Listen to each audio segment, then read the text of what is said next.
Thanks, Miriam. Thanks for inviting me to be here today. So another big issue of our climate is habitat, and we all know that. But a lot of our wildlife depend on that habitat too, and it's fast declining. So I'm a wildlife rescuer and carer. I'm actually not from Gordon, I'm from Ballarat, but we're all fighting this together. So as a rescuer in a network of rescuers, we actually have rescued in the last 18 months 30 koalas in the Ballarat region, and 21 of these died from their injuries. So a lot of koalas now are getting hit by cars. That's the biggest reason we're losing them, and that is because they now have to search further to find habitat.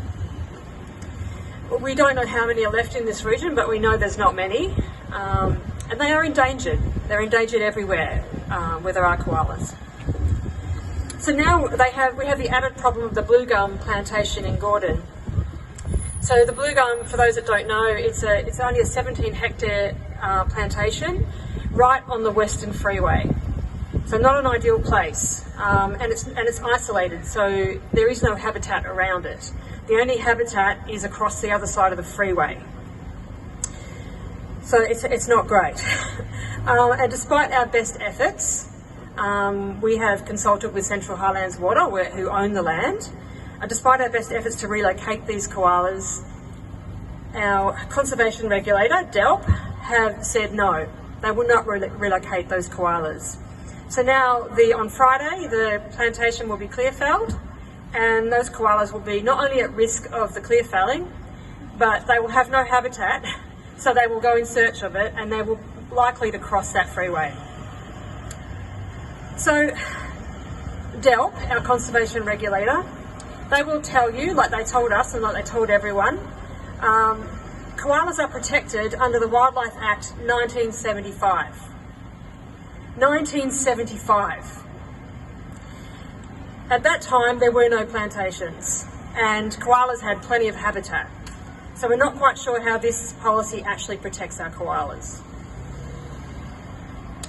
This same policy did not help the 70 plus koalas that were killed 2 years ago in a plantation in Portland, only southwest of Ballarat. In fact, 47% of Victorian koalas live in blue gum plantations, and that statistic has come from DELWP.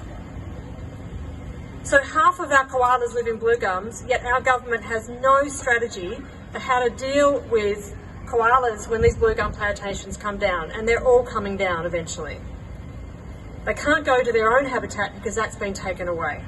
That's the whole reason why they're living in blue gum plantations in the first place.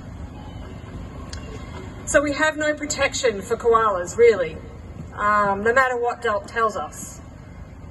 So we're a group of volunteers, and we're calling on more volunteers to come and help us during the clear felling, and we're going to monitor the situation, and we're going to do what we can to help any animals that are injured outside the plantation. What can you do politically? Politically, we have an election coming up. This is perfect timing to call on all candidates and ask them how are they going to help koalas and other wildlife.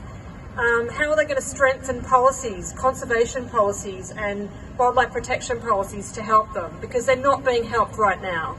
And you know, the climate emergency alone is going to affect our wildlife, let alone all these other issues.